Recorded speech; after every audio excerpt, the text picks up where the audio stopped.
कुणाल कालरा मुर्दाबाद। कुणाल कालरा मुर्दाबाद। अरे उसका नाम कुणाल कामरा है, कुणाल कालरा नहीं। माना कि तुम लोग भाड़े के टट्टू हो, बेवकूफ हो, लेकिन थोड़ी तो कोशिश कर लो यार। जिस चीज के पैसे मिल रहे हैं, पुतला जलाने जा रहे हो किसी का, पता तो कर लो उसका नाम क्या है। हर छोटी बात पर आरोप बाद में साबित किया जाता है, पहले बुलडोजर चलता है। कोई करप्शन करते हुए पकड़ा जाता है, कोई बात नहीं, थोड़ा चंदा दो, वॉशिंग मशीन के अंदर जाओ, सब साफ हो जाता है। मोदी के नए भारत में ईज ऑफ डूइंग बिजनेस का तो पता नहीं, लेकिन ईज ऑफ डूइंग गुंडागर्दी कमाल की है। जो चीज करना गुनाह नहीं है उसके लिए सजा दी जा रही है, और जो गुनाह है उसके लिए मालाएं चढ़ाई जा रही है। So hello guys, welcome back to another video. तो कैसे हैं आप सब लोग? होप आप सब ठीक होंगे। तो गाइज आज का हमारा रिएक्शन है ध्रुव राठी की latest video Kunal Kamra controversy के ऊपर। दोस्तों अभी ध्रुव राठी की एक लेटेस्ट वीडियो आई है कुणाल कामरा कंट्रोवर्सी। तो कुणाल कामरा के ऊपर कंट्रोवर्सी चल रही है, उनके नाम के नारे लगाए जा रहे हैं, उनके नाम के पुतले जलाए जा रहे हैं। पर ऐसा क्यों, क्या वजह है और क्या कंट्रोवर्सी है कुणाल कामरा की? तो यही ध्रुव राठी की वीडियो है जिसमें आज हम समझेंगे कुणाल कामरा की कंट्रोवर्सी। तो आइए टाइम ना वेस्ट करते हुए देखते हैं ये वीडियो और करते हैं रिएक्शन और जानते हैं कुणाल कामरा की कंट्रोवर्सी। अगर आप मेरे चैनल पे नए हैं तो वीडियो को लाइक और चैनल को सब्सक्राइब जरूर कर लीजिएगा। आइए देखते हैं ये वीडियो और करते हैं रिएक्शन। Let's start. दोस्तों एक लड़का लड़की की शादी होती है, 1 साल बाद लड़की अपने घर पर फोन करती है कि पापा मैं खुश नहीं, ये लड़का मेरा मजाक उड़ाता है। तो लड़की का बाप उस शादी के होटल के बैंकेट हॉल में पहुंच जाता है जहां इनकी शादी हुई थी, और वहां जाकर तोड़फोड़ करने लगता है। आप शायद सोचोगे कोई सेंस बना इस बात का, ये लड़की का बाप पागल है क्या? आखिर बैंकेट हॉल को क्यों तोड़ेगा वहां पर? उस बैंकेट हॉल का क्या कसूर यहाँ पर? बात तो सही है, कोई सेंस नहीं है इस बात में, लेकिन ऐसी ही चीजें आज के दिन देश में हो रही हैं। दोस्तों हुआ ये कि कुणाल कामरा ने एक नया कॉमेडी वीडियो अपलोड किया यूट्यूब पर, और इस वीडियो में एक गाना सुनने को मिला। थाने की रिक्शा, चेहरे पे दाढ़ी, आंखों में चश्मा, हाय एक नहीं बल्कि कई गाने थे इस कॉमेडी स्किट में। मेरा फेवरेट वाला था तानाशाह ओ तानाशाह। डिग्री में अपनी दिखाता नहीं, नौकरी किसी की लगाता नहीं, तानाशाह ओ तानाशाह। लेकिन पूरा ये जो मुद्दा खड़ा हुआ वो पिछले गाने में एक लाइन की वजह से हुआ, जो लाइन थी मेरी नजर से तुम देखो गद्दार नजर वो आए। आप बोलोगे कौन आए, किसकी बात हो रही है यहाँ पर? गाने में तो देखो मेंशन नहीं किया गया किसे गद्दार यहाँ पर कहा जा रहा है, लेकिन गाना सुनकर एकनाथ शिंदे के समर्थकों को लगा कि ये बातें तो सुनी सुनी लग रही हैं, लगता है हमारे साहब की बात हो रही है यहाँ पर। उन्हें ये बातें सुनकर बड़ा बुरा लगा, तो वो पहुंच गए हैबिटेट, वो जगह है जहां पर ये वीडियो शूट हुआ था कुणाल कामरा का। वहां जाकर ये लोग बोलते हैं कहाँ है कुणाल कामरा? उनको कहा गया कि यहाँ तो नहीं है, मैं आपको दिखा दूंगा, नहीं हो। इनमें से एक आदमी भड़क गया, बोला कि अभी अभी मैंने 1 घंटे पहले तो उसका वीडियो देखा है और तुम कह रहे हो कि वो यहाँ नहीं है, ऐसा कैसे हो सकता है? वीडियो और अभी बोलता है कि बहुत पहले मैं आउट करके, हाँ 1 घंटा पहले का वीडियो। अब इसी बात से दोस्तों आप इन लोगों का IQ जज कर सकते हो कितना हो। This guy, I think he opens YouTube and sees a video of Jawaharlal Nehru making a speech. वो सीधा रेड फोर्ट पहुंच जाता है, किधर है Jawaharlal? Have questions for you. खैर ये लोग हैबिटेट गए क्यों थे? ये सोचकर कि भाई कुणाल ने हमारे साहब का मजाक उड़ाया, अब हम कुणाल का मजाक उड़ाएंगे और यहाँ पर उसे इतनी बुरी तरीके से रोस्ट करेंगे कि एक रोस्ट बैटल हो जाएगी। ना ना ना, ये लोग ये नहीं कर सकते, क्योंकि कॉमेडी करने के लिए आपके अंदर एक सेंस ऑफ ह्यूमर होना चाहिए, उसके लिए क्रिएटिविटी और टैलेंट की जरूरत होती है। कॉमेडी करने के लिए आपके अंदर एक स्पार्क होना चाहिए, जिसके लिए थोड़ा सा IQ भी चाहिए होता है। ये लोग सिर्फ तोड़फोड़ करने गए थे और पूरे वेन्यू को तहस नहस कर दिया। होंगे नंगे चारों ओर, करेंगे दंगे चारों ओर, पुलिस के पंगे चारों ओर। कुणाल ने कहा कि किसी कॉमेडियन के शब्दों की वजह से किसी वेन्यू को अटैक करना उतना ही सेंसलेस है जितना कोई टमाटरों की लॉरी को ओवरटर्न कर देना क्योंकि उन्हें बटर चिकन पसंद नहीं आया। ये तोड़फोड़ करने के बाद ये लोग कुणाल को फोन करके जान से मारने की धमकी देते हैं। इसकी एक बड़ी इंटरेस्टिंग कॉल रिकॉर्डिंग भी सामने आई है, सुनिए जरा। हेलो, कुणाल कामरा बात कर रहे क्या? हाँ। ये गुंडा कहता है शिंदे साहब हमारे मुख्यमंत्री, इस पर कुणाल कहता है अब कहाँ वो मुख्यमंत्री है, वो तो उप मुख्यमंत्री है। क्या बोले थे तूने? साहब के बारे में वीडियो डाला है? कौन सा साहब है? शिंदे साहब, हाँ। हमारे मुख्यमंत्री, उनके बारे में क्या वीडियो डाला है? अभी तो मुख्यमंत्री का है, उप मुख्यमंत्री। फिर यहाँ कुछ गंदी गालियां देकर ये बंदा कुणाल से उसका एड्रेस मांगता है। किधर रहता है तू? तमिलनाडु। तमिलनाडु? तेरी तमिलनाडु में आके मारेगा अच्छा आजा तमिलनाडु आजा। किधर आने का? तमिलनाडु। तमिलनाडु में कैसा पूछेगा भाई?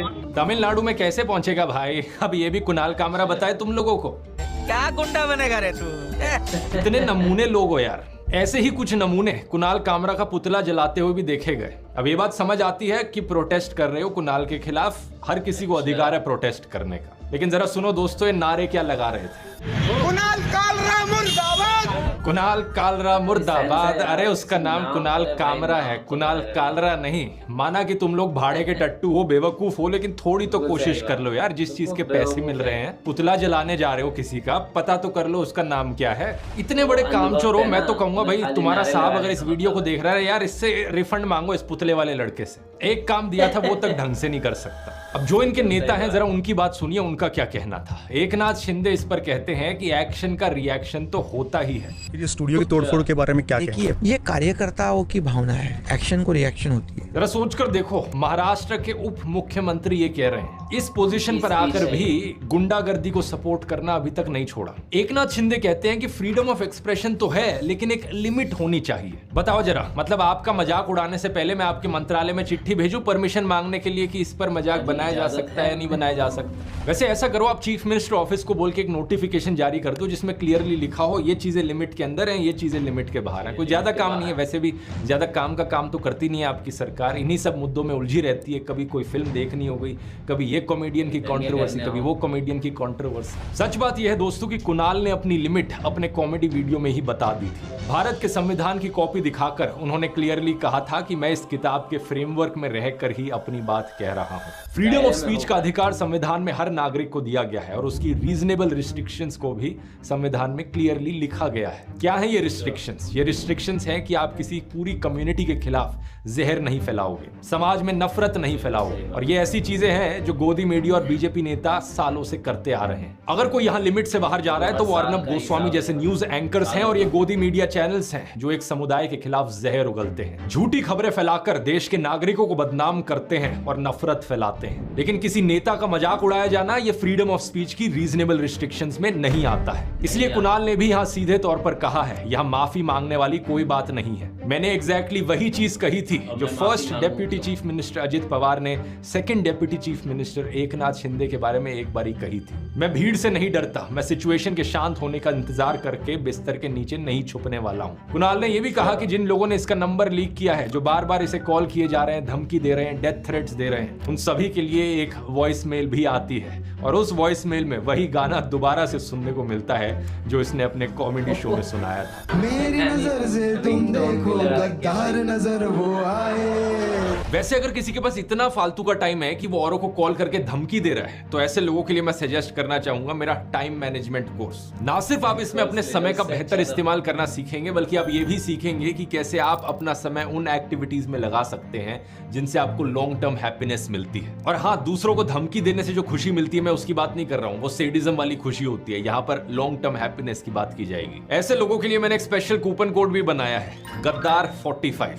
GADDAR 45 इस्तेमाल करो, 45% ऑफ मिलेगा। लेकिन सिर्फ इन्हीं लोगों के लिए नहीं, आपके लिए भी है दोस्तों, आप भी इस्तेमाल कर सकते हो अगर आप प्रोक्रेस्टिनेशन जैसे इशू से सफर कर रहे हो और सोल्यूशन ढूंढना चाहते हो। ये एक बहुत ही बढ़िया सिस्टम है और इसका इस्तेमाल करके हजारों लोगों ने अपनी प्रोडक्टिविटी, एफिशिएंसी और अपनी लॉन्ग टर्म हैप्पीनेस को अपनी जिंदगी में कई गुना बढ़ाया है, जैसा कि आप स्क्रीन पर रिव्यूज में देख सकते हो। इसका लिंक नीचे डिस्क्रिप्शन में और इस QR कोड में मिल जाएगा। लेकिन एनीवेज, अब टॉपिक पर आए तो अगर एकनाथ शिंदे और उनके लोगों को लगता है कि कुणाल ने जो कहा वो फ्रीडम ऑफ एक्सप्रेशन की रीजनेबल रिस्ट्रिक्शन में नहीं आता है, तो वो कोर्ट केस कर सकते हैं, एकनाथ शिंदे डिफेमेशन केस कर सकते हैं। लेकिन नहीं, इन्हें करनी है गुंडागर्दी और पूरे देश को बदनाम करना है। लेकिन एक सवाल यहाँ पर यह भी उठता है कि क्या कानून यहाँ पर ईमानदारी से लागू किया जाएगा? क्या कानून उन लोगों के खिलाफ एक्शन लेगा जिन्होंने वेन्यू में जाकर तोड़फोड़ कर दी बिना वजह? लेटेस्ट खबर तो बताती है कि इन लोगों को ऑलरेडी बेल मिल चुकी है। Have been granted bail by a court. They were arrested yesterday. That includes a lot of Shiv Sena leaders as well as workers and members. सच बात यह है कि पूरे देश में सरकार और जुडिशियल सिस्टम ने लॉ एंड ऑर्डर का मजाक बनाकर रख दिया है। हर छोटी बात पर आरोप बाद में साबित किया जाता है, पहले बुलडोजर चलता है। कॉमेडी करने पर जान से मारने की धमकियां मिलती है, लेकिन अगर एक्चुअली में आपने किसी का मर्डर कर दिया तो आपको ऐसे लिखने को कहा जाएगा और आपको छोड़ दिया जाता है। कोई करप्शन करते हुए पकड़ा जाता है, कोई बात नहीं, थोड़ा चंदा दो, वॉशिंग मशीन के अंदर जाओ, सब साफ हो जाता है। जो चीज करना गुनाह नहीं है उसके लिए सजा दी जा रही है, और जो गुनाह है उसके लिए मालाएं चढ़ाई जा रही हैं। विजिलेंटिज्म के नाम पर ऐसी गुंडागर्दी देश में नॉर्म बन चुकी है। एक और कॉमेडियन जिनका नाम है नलिन यादव, ये 16 मार्च की सुबह उठे और देखा कि इनकी छत पर एक मोटरसाइकिल का टायर जल रहा था। इन्होंने अपने पड़ोसी को कहा तो पड़ोसी और उसके किराएदार इन्हें गालियां देने लगे, इनके और इनके भाई के साथ मारपीट करने लगे। इन्होंने पुलिस हेल्पलाइन पर कॉल किया तो उन्होंने बोला कि पुलिस स्टेशन जाओ, और पुलिस स्टेशन गए तो उन्होंने बोला कि पुलिस हेल्पलाइन पर कॉल करो। 50 लोगों की भीड़ इनके घर के सामने इकट्ठी हो गई और इन्हें अपनी सेफ्टी के लिए इंस्टाग्राम पर लाइव आना पड़ा। इन्होंने द वायर को बताया कि वो लोग एक लोकल नेता से जुड़े हुए थे जो पार्टी बदलता रहता है। नलिन की मां की मृत्यु के बाद ये नेता उनका घर बहुत कम दाम पर चाहता था, लेकिन नलिन ने ये घर नहीं बेचा। नलिन पर यह पहला अटैक नहीं था, 3-4 साल से अटैक चल रहे हैं। जिस दिन मुनावर फारूकी को गिरफ्तार किया गया उस दिन उस कैफे में इनका भी 5 मिनट का कॉमेडी सेट था। बीजेपी एमएलए का लड़का एकलव्य गौड़ एक भीड़ के साथ आया, सब बंद करवा दिया। पुलिस आई, मुनावर और नलिन को 3 अन्य के साथ गिरफ्तार कर लिया। नलिन कहते हैं कि यार मैंने तो कुछ भी नहीं किया, मैंने तो पॉलिटिकल कॉमेडी तक भी नहीं करी, इनका कोई वीडियो वायरल तक भी नहीं हुआ, लेकिन फिर भी इन्हें 57 दिन तक जेल में रहना पड़ा। जेल से बाहर आए तो मीडिया रिपोर्ट्स के चलते समाज में इन्हें एक क्रिमिनल की तरह देखा जा रहा था। इसका बहाना बनाकर ये लोकल नेता और उसके गुंडे इसके साथ मारपीट करने लगे। यही फालतू का बहाना देकर इन पर 6 से 7 बार अटैक किया जा चुका है। बार बार पुलिस में शिकायत करने के बाद भी किसी को गिरफ्तार नहीं किया गया, बल्कि इन्हीं के ही खिलाफ एक काउंटर FIR दर्ज कर दी। पुलिस ने इनको नोटिस सर्व किया कि ये लड़ाई कर रहे हैं। इनका पूरा कॉमेडी करियर बर्बाद हो गया क्योंकि वेन्यूज इन्हें शट आउट करने लगे, ऑर्गेनाइजर्स ने इन्हें छोड़ दिया और इन्होंने एक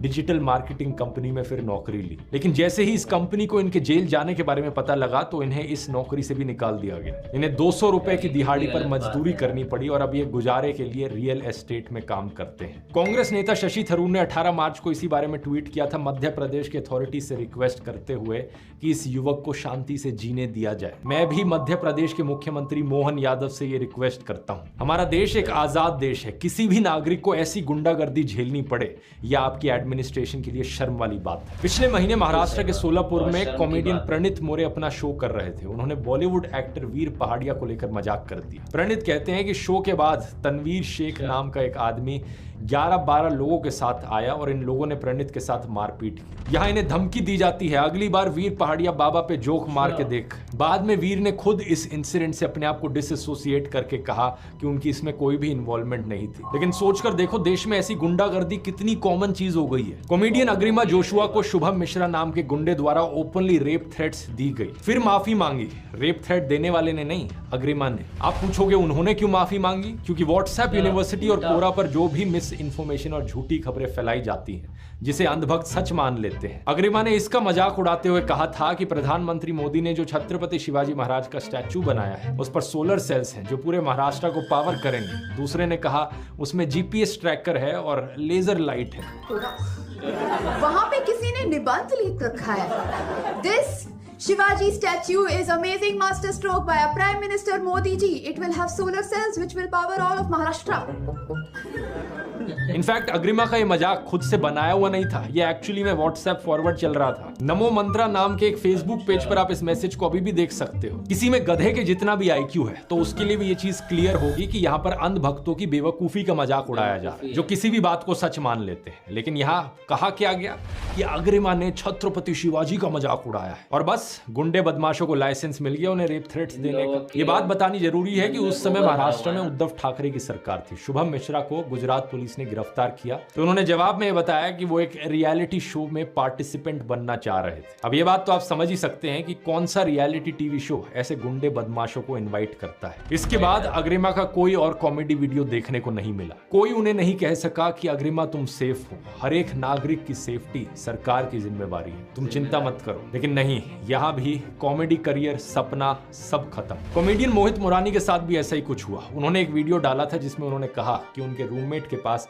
HDFC बैंक से कॉल आया था कि मैं अब्दुल बोल रहा हूँ। तो उनका रूममेट इस रैंडम मुस्लिम पर चिल्लाने लगा कि आज तो तू बोल रहा है, उस दिन कहा था जब 1990 में कश्मीरी पंडितों को निकाला गया था। इस पर अब्दुल कहता है सर मैं 92 बॉर्न हूँ।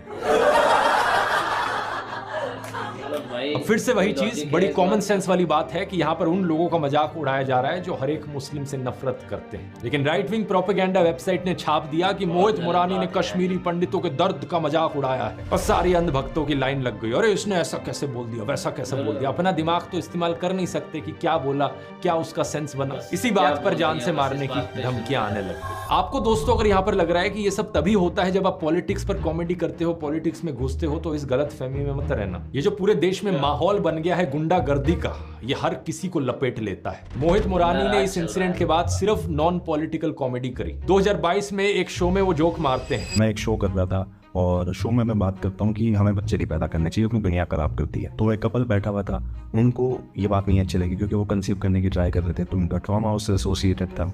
आधे घंटे के बाद पता लगा पुलिस आ चुकी है। अब मैं बाहर निकला, मैं पुलिस से बात कर रहा हूँ। शो जो था मेरे बीच में, शो के बीच में मुझे बाहर जाना पड़ा। और इतनी सी बात पर एक कपल को बुरा लग गया और पुलिस को बुला लिया गया। उनके एक कॉमेडियन साथी ने तो ये जोक किया था कि कोई मुझे हाथ लगाए मुझे अच्छा नहीं लगता, गुस्सा आ जाता है। इस बात पर भी एक गुंडा स्टेज पर चढ़ गया, उनको छूने लगा ये कहते हुए कि ऐसे कैसे तुझे गुस्सा आ जाएगा। कमेडियन अभी जोक कर रहा था कि मुझे नहीं पसंद कि मुझे कोई टच करे, मुझे नहीं अच्छा लगता। मैं को बहुत गुस्सा आ जाता। ये उसका जोक था। आगे कोई भी जोक होता है, एक बंदा खड़ा हुआ, वो इस बात से ऑफेंड हो गया कि तुमने ऐसे कैसे बोल दिया कि मुझे नहीं अच्छा लगता तुझे कोई टच करे, तो गुस्सा कर लेता।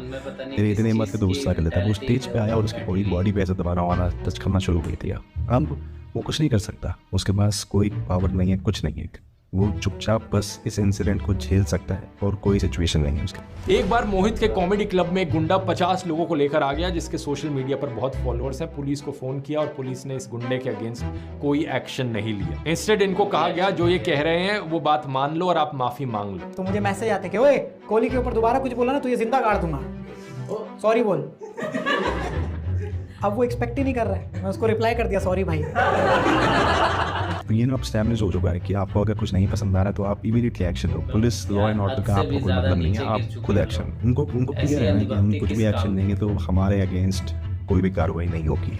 बात यहाँ पर यह है दोस्तों कि आज देश में जो माहौल चल रहा है, जितने भी गुंडे बदमाश लोग हैं, इन गुंडों के दिमाग में ये चीज एस्टैब्लिश हो चुकी है कि वो कुछ गुंडागर्दी करेंगे तो उनके खिलाफ कोई कार्रवाई नहीं होगी। टॉप टू बॉटम पूरे देश में यही चल रहा है। मुख्यमंत्री इनडायरेक्टली इन चीजों को सपोर्ट कर रहे हैं, प्रधानमंत्री की चुप्पी बरकरार है। ऐसे में आम लोगों के लिए देश में जीना मुश्किल होता जा रहा है। अभी जो हैबिटेट को तोड़ा गया, इसको लेकर भी एक इंस्टाग्राम यूजर ने पोस्ट किया कि पुलिस वहीं पर थी लेकिन कुछ नहीं किया पुलिस ने। जब शिंदे सेना के लोग आए तो ऑडिटोरियम में 80 से ज्यादा लोग थे जो टिकट लेकर कोई प्रोग्राम देखने आए थे। शिंदे सेना के लोगों ने चिल्लाते हुए उन्हें बाहर निकलने को कहा, लेकिन सब लोग अपनी जगह पर बैठे रहे। लेकिन जब ये गुंडे बार काउंटर का कांच तोड़ने लगे तो ऐसे में क्या लोग बैठे रहेंगे? हैबिटेट वालों ने भी उन्हें बाहर जाने को कह दिया था। करीबन 20 पुलिस वाले वहीं थे, लेकिन पुलिस वालों ने नागरिकों की सुरक्षा नहीं करी बल्कि गुंडों की सुरक्षा करी। पुलिस वालों के वहां होते हुए भी ये गुंडागर्दी करी गई और वीडियो बनाया गया। ये सिर्फ एक ट्रेलर है, पिक्चर अभी बाकी है। आज ये एक लुक्खे ने बोला है, कल कोई अगर बड़ा आदमी भी बोलेगा तो उसके घर पे भी हम जाएंगे। मोदी के नए भारत में ईज ऑफ डूइंग बिजनेस का तो पता नहीं, लेकिन ईज ऑफ डूइंग गुंडागर्दी कमाल की। इसे जंगल राज ना कहा जाए तो क्या कहा जाए, जहां पुलिस गुंडों को एस्कॉर्ट कर रही है। कई बार तो अब ये तक देखने को मिल रहा है कि अगर गुंडे बदमाशों के किसी संगठन ने किसी शो को लेकर धमकी दी तो पुलिस उस शो को ही कैंसिल करवा देती है। जैसे कि पिछले महीने उत्तर प्रदेश में पुलिस ने अनुभव सिंह बस्सी का शो कैंसिल करवा दिया। ऑर्गेनाइजर्स को एनओसी ही नहीं दिया, जिसके लिए प्राइमरी रीजन बताया गया सिक्योरिटी कंसर्न्स। कहा कि अगर वो कुछ गलत कह दे, उनके खिलाफ लोग प्रोटेस्ट करें और फिर लॉ एंड ऑर्डर इशू आ जाए तो इसलिए शो ही कैंसिल कर दो। तो ये कैंसिल कर दिया। ऐसा कुणाल कामरा के साथ भी बहुत बार हो रखा है और ये चीज मोदी के नए भारत में ही हो सकती है, क्योंकि हमारे पुराने भारत में जवाहरलाल नेहरू के समय में इंडिया के सबसे फेमस कार्टूनिस्ट में से एक थे केशव शंकर पिल्लई। उन्होंने पंडित नेहरू को फीचर करते हुए 4000 कार्टून्स बनाए थे। कुछ कार्टून्स में पंडित नेहरू का मर्सीलेसली मजाक उड़ाया गया था, लेकिन जवाब में उन्होंने शंकर को कहा, डोंट स्पेयर मी शंकर, यानी शंकर मुझे बख्शना मत। उन्होंने कहा था कि शंकर आप मुझे मेरी कमियां दिखाने में मदद करते हो। ऐसे ही थे हमारे प्रधानमंत्री मनमोहन सिंह जी भी। 2010 का ये वीडियो देखिए जहां लोग प्रधानमंत्री मनमोहन सिंह और सीनियर कांग्रेस नेता सोनिया गांधी का मजाक उड़ा रहे हैं। ये सोनी टीवी चैनल का वीडियो है जो करोड़ों घरों तक पहुंच रहा था, लेकिन इसके बावजूद भी कोई स्टूडियो नहीं तोड़ा गया, किसी पर कोई एफआईआर नहीं करी गई। ये भी एक भारत था हमारा। लेकिन आजकल नेता अपने आप को महाराजा समझ बैठे हैं। यहाँ सिर्फ शिंदे सेना और बीजेपी के नेताओं की बात नहीं हो रही, दूसरी पार्टियों में भी ऐसे नेता, जैसे कि ममता बनर्जी, जिन्होंने 2019 में एक मीम के चलते बीजेपी यूथ विंग की प्रियंका शर्मा को गिरफ्तार करवा दिया था। 2012 में प्रोफेसर अभिकेश महापात्र को ममता बनर्जी का एक कार्टून फॉरवर्ड करने की वजह से गिरफ्तार किया गया था। उन्होंने कहा कि टीएमसी के गुंडों ने उन्हें पीटा और फिर उन्हें एक शिकायत के आधार पर गिरफ्तार किया गया। 2023 में जाकर कोर्ट ने इस केस से उन्हें डिस्चार्ज किया था। 2016 में कार्टूनिस्ट सतीश आचार्य ने राहुल गांधी को मॉक करते हुए एक कार्टून बनाया, जो कार्टून कॉर्नर नाम की एक जगह पर होर्डिंग में लगाया गया। लेकिन इसके बाद उन्हें एक लोकल कांग्रेस नेता का फोन आया कि इसे हटाओ और अगले दिन म्युनिसिपल अथॉरिटीज ने इसे हटा दिया। अभी उद्धव ठाकरे ने कुणाल कामरा को अपना समर्थन दिया है, लेकिन 2020 में नेवी से रिटायर्ड एक 65 साल के शख्स को 8 से 10 गुंडों ने पीटा जो शिवसेना से जुड़े हुए थे। उनका जुर्म बस ये था कि उन्होंने उद्धव ठाकरे का एक कार्टून फॉरवर्ड किया था। पिछले महीने विकातन नाम की तमिल मैगजीन ने प्रधानमंत्री मोदी का एक कार्टून छाप दिया, जिसमें इस बात पर कटाक्ष किया गया कि ये कैसे इंडियंस को जंजीरें लगाकर वापस भारत भेजा गया, और प्रधानमंत्री नरेंद्र मोदी ने अमेरिका से बातचीत में इस पर कोई ऐतराज नहीं किया। पता चला कि विकातन की वेबसाइट ही ब्लॉक हो गई। ये वही मोदी हैं जो पॉडकास्ट में कहते हैं आलोचना तो लोकतंत्र की आत्मा है, मैं आलोचना का स्वागत करता हूँ। आलोचना के साथ आपका कैसा रिश्ता है, कैसे आप आलोचना से निपटते हैं? तो अगर मुझे एक वाक्य में कहना है तो मैं उसका स्वागत करता हूँ, और मैं मानता हूँ कि क्रिटिसिज्म होना चाहिए और ज्यादा होना चाहिए, और बहुत तीखा क्रिटिसिज्म होना चाहिए। कभी अक्षय कुमार को कहते हैं कि मुझ पर जो मीम बनते हैं मुझे उनकी क्रिएटिविटी पसंद है। जब आप अपने ऊपर कोई मीम्स बने हुए देखते हो तो आपको कैसा लगता है? मैं उसमें मोदी को कम देखता हूँ, क्रिएटिविटी को ज्यादा देखता हूँ। यानी मेरा घोर भी विरोध होगा, मुझे बड़ा मजा आता, क्या बड़े सटीक तरीके से कहा। लेकिन फिर कभी एक कार्टून से डर जाते हैं तो कभी सिर्फ मोदी हटाओ देश बचाओ के पोस्टर से। ऐसे देश नहीं चल सकता। हम सब लोगों को ये बात समझनी होगी कि ये नेता लोग देश के मैनेजर हैं, कोई राजा नहीं। इन्हें अपने इलाके को मैनेज करने के लिए चुना गया है और जनता ने इन्हें चुना है, तो जनता के पास अधिकार है इनका मजाक बनाने का भी। राहुल गांधी का सपना है कि वो बीजेपी को हराए। वो बीजेपी को हरा सकता है, सिर्फ एक तरीका है, उसे खुद बीजेपी ज्वाइन करनी पड़ेगी। इस गुंडागर्दी से लड़ने का एक तरीका है ऐसे मजाक को नॉर्मलाइज करना समाज में। इसलिए मैं कहूंगा, जाओ सभी पार्टियों के नेताओं का खूब मजाक उड़ाओ, चाहे पैरोडी सॉन्ग बनाओ या सटायर करो, कार्टून बनाओ या मीम्स बनाओ, शेयर करो इन्हें सोशल मीडिया पर #RightToJoke के साथ। और याद रखना, मजाक कैसी चीजों पर किया जाता है, इसकी बात मैंने इंडियाज गॉट लेटेंट कंट्रोवर्सी वाले वीडियो में करी थी। किसी के परिवार का मजाक मत उड़ाओ, परिवारवाद का मजाक उड़ाओ। बेरोजगार का मजाक मत उड़ाओ, बेरोजगारी पर मजाक बनाओ। जोक मारो अपने से ऊपर ताकतवर लोगों पर, ना कि अपने से नीचे बेसहाय लोगों पर। जोक मारो उनकी पेट्रियार्की पे जो ना माने नारी की बात। जोक मारो अंधविश्वासों पे जो ले आए अंधकार की राह। यही लोकतंत्र है। अपने फेवरेट पॉलिटिशियन के चमचे मत बनो, उनके खिलाफ मजाक सहना सीखो। याद रखो, असली ताकत जनता की एकता में है। अपने परिवार के साथ, अपने दोस्तों के साथ भी इस बात को शेयर करो। पॉलिटिशियंस का मजाक बनाने को नॉर्मलाइज करो। ऐसे ही हम लोकतंत्र को और मजबूत बना सकते हैं। लोकतंत्र जिंदाबाद, संविधान जिंदाबाद। तो देखा गाइस, ये थी कंट्रोवर्सी कुणाल कामरा की, जो बिल्कुल बेहद भद्दी तरीके से लोगों ने कुणाल कामरा के ऊपर एक्शन लिए, उनके नारे लगाए। जिनको नाम तक नहीं पता कुणाल कामरा का, वो कुणाल कालरा नाम से नारे लगा रहे हैं। तो ये किस तरह की अंधभक्ति है यार, जिसमें तुम्हें नाम तक नहीं पता वो उसके नारे लगा रहे हैं। जबकि कुणाल कामरा ने अपनी कॉमेडी वीडियो में किसी भी पॉलिटिक्स का नाम नहीं लिया, उसके बाद भी उनको ये सब सहना पड़ रहा है। तो देश ये किस तरफ जा रहा है? जो सही लोग हैं, पुलिस उनके बारे में एक्शन लेती है, और जो गुंडा राज चला रहे हैं उनको बेल मिल जाती है।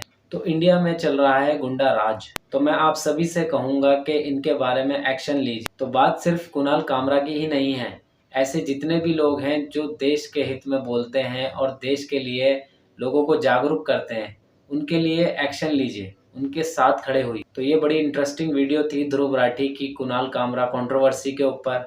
आई होप आपको मेरे रिएक्शन के साथ साथ ये सब फैक्ट्स भी समझ आए होंगे। उम्मीद करते हैं आपको आज की वीडियो पसंद आई होगी। बाकी वीडियो को like, comment, share and subscribe जरूर करें। बाकी मैं कुछ कहूँगा तो विवाद हो जाएगा।